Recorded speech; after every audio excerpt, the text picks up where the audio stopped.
Recently हमारे BTS के golden मांगने यानी जंगकुक का न्यू सॉन्ग 3D लॉन्च हुआ था, जिसमें उन्होंने जैक हार्लो के साथ कोलैबोरेट किया था। और उसके बाद इस सॉन्ग के बहुत सारे वर्जन्स को रिलीज किया गया, जिनको ऑफिशियली बीटीएस के टीवी यानी यूट्यूब टीवी बांगतान टीवी पर भी लॉन्च किया गया था। लेकिन क्या आप जानते हो कि इनमें से कुछ सॉन्ग्स ऐसे भी हैं जहां पर बहुत ही सारे इंडियन आर्टिस्ट को क्रेडिट्स मिला हुआ है, जिसका मतलब ये होता है कि जंगकुक और बिग हिट की टीम ने इंडियन आर्टिस्ट के साथ कोलैबोरेशन किया है। लेकिन ये इंडियन आर्टिस्ट कौन है, वो जानने से पहले चैनल को सब्सक्राइब कर लीजिए और बेल आइकन प्रेस कर दीजिए। तो आप सभी को पता ही होगा कि बांगतान टीवी पर जब भी कोई वीडियो रिलीज होती है या फिर कोई भी सॉन्ग आता है, तो उस सॉन्ग के साथ उसके क्रेडिट्स भी नीचे लिखे होते हैं। यानी लिखा होता है कि किसने उस सॉन्ग को बनाया, कौन उसमें फीचर हो रहा है, किसने लिरिक्स लिखे हैं, सब कुछ लिखा होता है।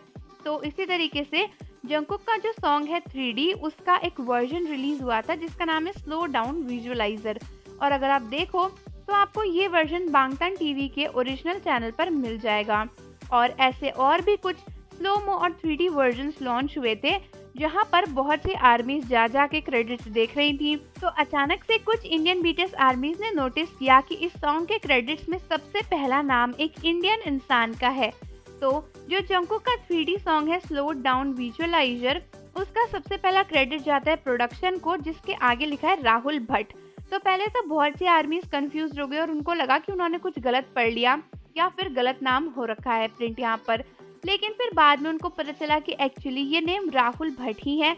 और अगर आप राहुल भट्ट को नहीं जानते तो मैं आपको बता दूं कि वो एक इंडियन एक्टर और फिटनेस मॉडल है, जो कि बहुत फेमस महेश भट्ट, जो कि एक फिल्म डायरेक्टर हैं, उनके बेटे हैं। तो बेसिकली हो सकता है कि जंगकुक की टीम ने राहुल भट्ट की प्रोडक्शन टीम के साथ मिलकर इस सॉन्ग को प्रोड्यूस किया हो, इसके प्रोडक्शंस में राहुल भट्ट का कुछ ना कुछ रोल हो। तो ये देखकर इंडियन बीटीएस आर्मीज काफी एक्साइटेड हो गई थी और बहुत ही शॉक भी हो गई थी।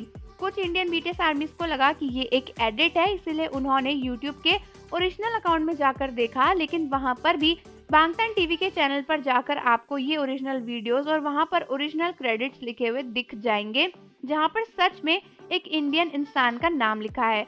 तो इस तरीके से इंडियन बीटीएस आर्मीज को एक काफी बड़ा सरप्राइज मिला कि जंगकुक की टीम ने किसी इंडियन के साथ कोलैबोरेट किया है। हालांकि ऐसा पहली बार नहीं है जब ये हुआ हो, क्योंकि इससे पहले भी काफी बार बीटीएस ऐसे लोगों के साथ कोलैबोरेट करते रहते हैं। जैसे कि पहले बीटीएस ने एक इंडियन पाकिस्तानी डांसर के ग्रुप के साथ भी कोलैबोरेट किया था, जिन्होंने उनको डांस सिखाया था। और बहुत सी फील्ड्स में बीटीएस अलग अलग टाइप के आर्टिस्ट को कांटेक्ट करते रहते हैं। तो हो सकता है कि सच में जंगकुक और राहुल भट्ट की टीम ने कोलैबोरेट किया हो। तो आर्मीज मुझे कमेंट करके जरूर बताओ कि क्या आपने ये सरप्राइज बीटीएस के चैनल पर देखा था या फिर नहीं। साथ ही साथ जाने से पहले चैनल को सब्सक्राइब कर लीजिए, बेल आइकन प्रेस कर दीजिए। मिलते हैं आपसे अगली वीडियो के साथ।